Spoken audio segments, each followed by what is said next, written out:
Thanks for checking out the Freeform podcast. On this episode, we're going to be talking about the chain, the art of momentum. And this is the element, the chain. It is the culture. So you don't want to miss it.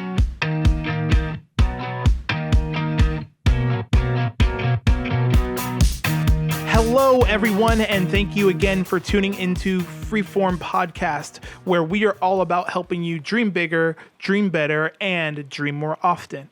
I am your host, Efa Mboto, and in this episode, we are talking about the chain.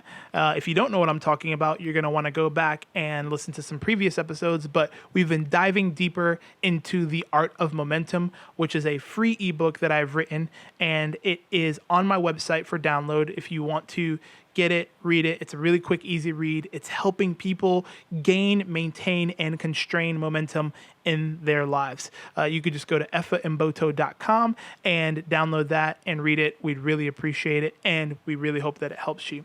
I told you all that you could send questions or ask questions, and so I actually have a question here. So I'm going to start this one off with a question, and then we're going to dive into the content. So the question is this.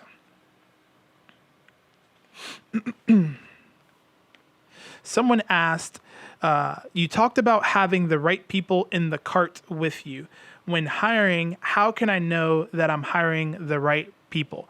Now, this is a great question. It is probably one of the best questions for people to be asking, especially on the front end before they start hiring, before you start bringing people on, before you start inviting those riders to ride with you. It's really kind of going, okay, what do I need to know in order to make the right choice?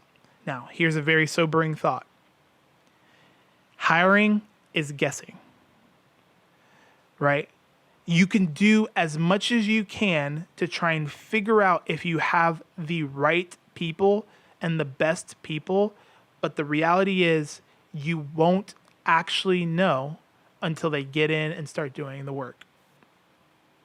That's not a bad thing. It's not a negative thing. It's not a knock on your character. It's just that people change. They have life things that happen. So you might feel like, oh man, I hired the right person. And 2 weeks into it, somebody dies. And they completely shift and they completely change, right? So all you can really do is make sure that you have the systems and different things in place to try and make the best educated guess that you can make. How do you do this? One of the ways is by having a hiring process that's consistent for everybody. You want to understand the roles that people are going to play. So have the job descriptions written out, have their daily requirements written out, all of that. Understand those roles. And then understand what personality or what work type works best for that. Now, there's great resources out there like 16 Personalities. I think it's 16personalities.com. It's a Myers-Briggs test. It's a great way. That's something that we use to try and gauge whether or not a person's going to be the right fit for the right role. We've sort of defined our roles and defined, we think an ENFP works better here or an ISTJ works better there. And those will make more sense to you if you go and do Myers-Briggs or if you know anything about Myers-Briggs. So that's really great. That's a way that some people are doing it. Some people use DISC assessments and different things like that. There's just different tools out there that you can use to try and gauge where people's strengths and weaknesses are and figure out if they fit better or worse in a different position. So you need to have the job roles. And again, that's the cart, right? You need to have the cart clearly defined, and then you need to understand the people better. So when you can engage the cart and when you can engage the riders and also clearly communicate the track that you're on, then you'll make better hiring decisions. I hope that helps. And if that does help, then let us know that helps. If it didn't help, then re-ask the question and I'll answer it again. I'll try and rephrase it a little bit. So just to recap that, clearly communicate the track that you're on, right? Make sure everybody knows, okay, this is what we're after. Then have a process, a very consistent process that you can maintain or somebody can maintain on your team that you're taking people through. So that's, personality test and, 3 interviews or whatever the, process is for you. And then make sure that those people that you're taking through this process have a very clear understanding of what it is that they are going to do, right? Make sure that cart really makes sense. You're saying, hey, I want you to sit in this cart, and this is what that's going to look like for you. All right, so hopefully that helps. And you can send questions if you do have questions when listening to this content. Send your questions to ask@efamboto.com. That is ask@efamboto.com. Okay, let's dive into today's content. Today, again, we are talking about the chain, the culture. Now, the culture, to me, I can't say this enough. I can't stress this enough. Culture is greater than almost any other thing that you're going to have in your momentum journey. In building, maintaining, gaining, and constraining momentum, culture is going to be a defining factor, especially when you're not by yourself. When you're bringing writers into the scenario, the culture is really what's going to move everything along. That's why the culture is the chain. It really is the link that gets everything going and keeps everything going. Because if you couldn't even get up that first hill, then there's no way that you would get through the whole ride. Culture is so important that we actually, when we try and hire in our environment, we try to hire for a cultural fit rather than a talent fit. What do I mean by that? I'm not saying that we have non-talented people. That's not what I'm saying.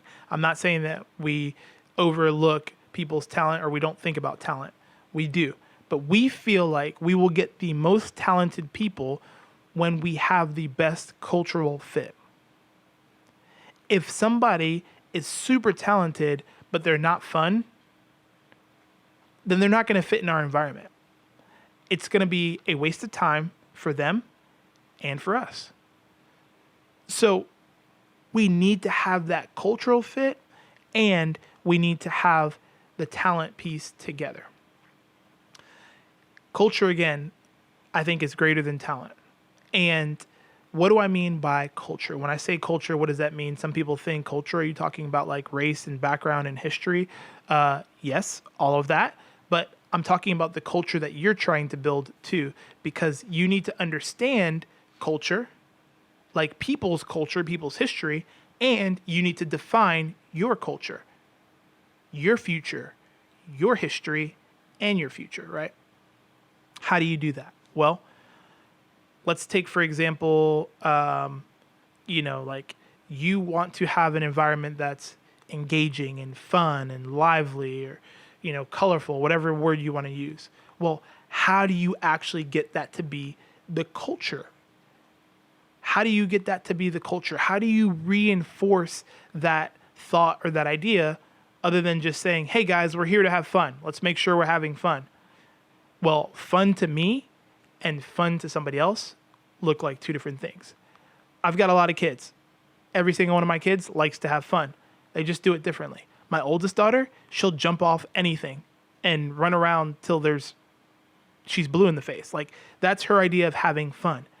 My second daughter, her idea of having fun is getting out a piece of paper or a canvas or something that she can draw on, paint on, write in, anything like that. Her idea of fun is creative. It's putting her hands to work. My third daughter, her idea of fun is like games and TV and entertainment. She is like entertainment junkie, which is not a bad thing, but that's just how she likes to have fun. She likes to play games or she likes to do things with other people and engage like that. My fourth daughter's idea of having fun is singing. She loves to sing. She loves music. So they're all having fun in their own way, and they're all having fun in their own, environments. And if I were to look at all four of them and go, hey, let's have fun. I actually have 5 kids, but my youngest isn't at the point where she has fun yet. But if I were to look at the 4 of them and go, hey, have fun, they would all run and start doing their own thing. So when we say define culture, fun is not definitive enough. What does fun actually mean to you? What does that actually look like to you? Craig Rochelle says it this way. When you're defining your culture, you want to make it so clear and so concise that it's memorable, portable, and emotional to people. Memorable. What does he mean by that? He means that it's easy to memorize, portable. It's easy for people to carry with them, and emotional. It means something to them. There's a reason why they want to carry it with them. We've taken that same stance and that same approach, and we believe that culture is really clearly defining those things. You can't just say, hey, we want to have fun. You have to really lay that out. What makes that memorable to somebody? What's a way that you can say that it's meaningful? You know, what makes it so that way it's easy for them to carry and it goes outside of the four walls? When you really instill culture, when you really have culture embedded in your environment, around you, whether it's, again, a business or personal life, when you live out a certain culture, people know. They take notice and they invite themselves into that culture. And then oftentimes, if that culture is really strong and it's really marked them, they'll move out of your environment with that same culture. For instance, I do have a daughter who loves to sing and loves music, but in our home, we have a culture of music. So when people are around us, they know we're going to have music on almost all the time, and we like to get around the piano or sing songs, or I pull out my guitar every once in a while and play music. Like, that's just how we have it built out in our family. That's part of our family culture. So when people come and hang out with us, they kind of have an idea in their minds already, like music is going to be a part of that at some level.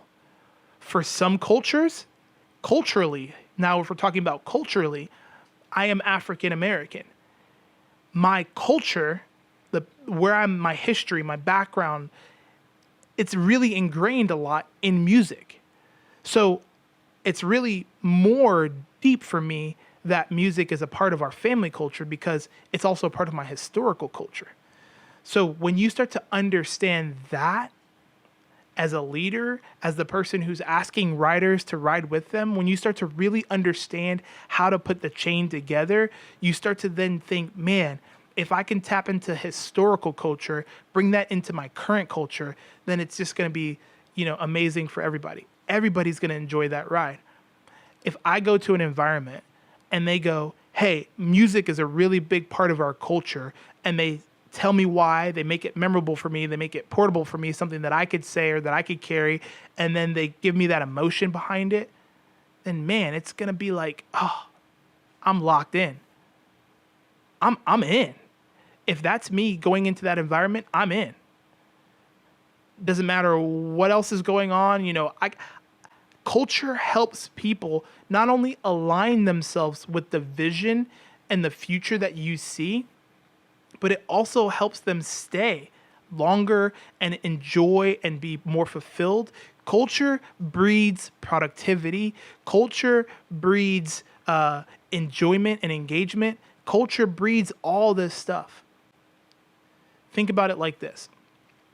If you really like to enjoy food, if that's part of your culture, historical culture or your family culture or your personal culture or whatever, when people are with you and you're engaging them around food, which you enjoy, and if they enjoy food, it's usually like, man, this is just flowing. You just feel like, man, there's real energy around here. There's real connection around here. And it just makes the moment so much easier. And then you both walk away from that experience being fulfilled, satisfied, enjoyed, because you both tapped into something that you knew was central to you. So this is why culture is so, so important. And this is why we say culture is greater than talent, because it will produce productivity. It will produce engagement. People, when they have a good culture around them, get locked in to something more meaningful. It makes the work that they do and the things that they're coming together to try and accomplish, it makes it that much richer. When people can feel satisfied, when they can feel fulfilled, that's what you want. Whether that's in business or whether that's in your personal life, that's really what you're after. You really want people to just be like, man, I'm so locked in. And you do that through culture. You have to build those chains. Now, if we're putting this into a business context again, those chains are not just in the beginning, right? When you get on that roller coaster, yes, you have that first incline that you have to go up. And for most of us, we're very familiar with that clinkety, clinkety, clinkety, clinkety, clink. You know, like it's just getting up the hill.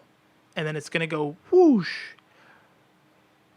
But that ride will not make it all the way to the end without at some point hitting another chain. The culture needs to be continuously reinforced, continuously mentioned, continuously talked about, right?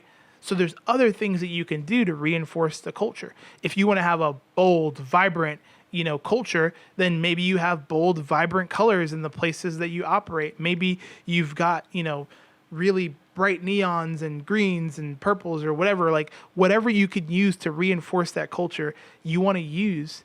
Because culture is not just in the beginning. It's not just the first thing you say, hey guys, we're going to be this.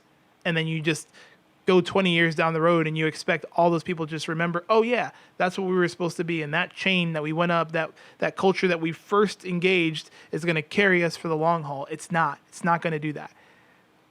You need to have these chains throughout the whole journey. You need to reinforce culture. You need to continuously go back to that and reinforce it, talk about it. Again, if you make it memorable, portable, and emotional, you'll be able to easily continue to communicate around that. Now, culture is not just, hey, this is what we're about. Sometimes culture is behavioral aspirations. How do you want people to behave? I want people to be kind to each other. I want people to be generous, or whatever the case may be. That's culture. That's stuff that you want to build in. How do you communicate about that behavior? How do you make that memorable, portable, and emotional? And how do you reinforce that long term? Think about those things. Another aspect of culture, another aspect of the chain, another link in it is verbiage. Now, most people will go, I don't know what you're talking about. I go to work every day and I don't talk like the people that I talk with. Yes, you do. And the best way to put this into perspective is think about marriage. If any of you are married or when you got married, you started talking like your spouse. You started saying things or doing things that they did subconsciously or consciously. You started doing it. It's happening right now. It's probably happening as you sit there. You're realizing, oh man, I'm listening to this or I'm watching this and I'm doing something right now that I wouldn't have done before meeting this person. Maybe there's body language or mannerisms that you pick up. All of these things are sort of cultural things. They're part of the verbiage or the language that you speak. So that's another area that you want to clearly define when you're defining the chain, when you're building that chain and you're saying, hey, here's the culture that we want to have. Another way is how do we communicate? What are the certain words that we're going to use? What are the things that we're going to say, right? Think about this. When we, as a culture, think about searching something online, we use the word Google. Google it. Google it. Think about that. Google is a business. It's a company. It's not search. But it's become synonymous with search. It's built into the culture. It's ingrained so much so in our culture that now our verbiage and our language has changed. I don't ever really look at somebody and go, oh, search for your answer on the internet. I go, Google it. Because that is become the culture. That has become our culture. That's been ingrained in us. And that's what we're talking about. When you can get culture so clearly defined and so deep and so engaged into your environment, it starts to actually breed language that people carry with them. It becomes memorable, portable, and it's emotional. And there's a reason why they want to carry it with them. And culture is greater than talent. Culture is greater than almost every other thing that you're going to put into play when you're on the journey of momentum. So I hope this helps.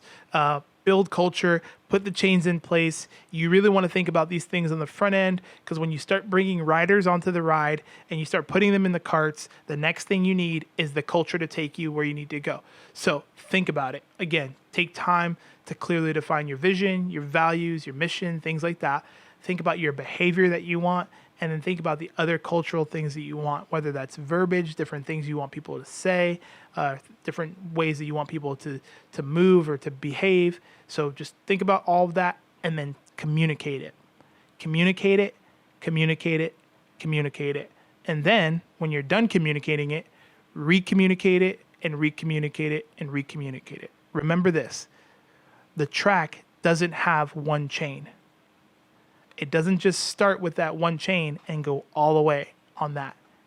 It needs multiple points where we're reinforcing the culture, where we're revisiting the culture and getting us to that next point. It's going to move us from one place to the next place.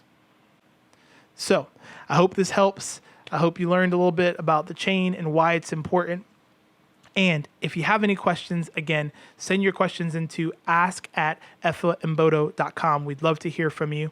And if you think that this content was good, if you haven't already, subscribe. Subscribe so that way you don't miss out. We release these episodes pretty frequently. So if you don't want to miss out on the next episode, just go ahead and subscribe so that way you can get a notification wherever you're consuming this content. And if you really do enjoy this content, would you do me the biggest favor?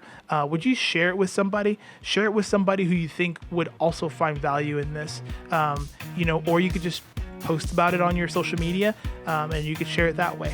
Or you could also rate this podcast wherever you're consuming it. And that really helps get the word out too. It helps with the algorithms or something like that. And it helps get and reach more people. So thanks again for tuning into the Freeform podcast, where we are all about helping people dream bigger, dream better, and dream more often. And remember this, the world around us is just the sum total of dreams realized. So that's why we want you to dream bigger, dream better, and dream more often. Thanks again for checking out this episode. We'll see you on the next one.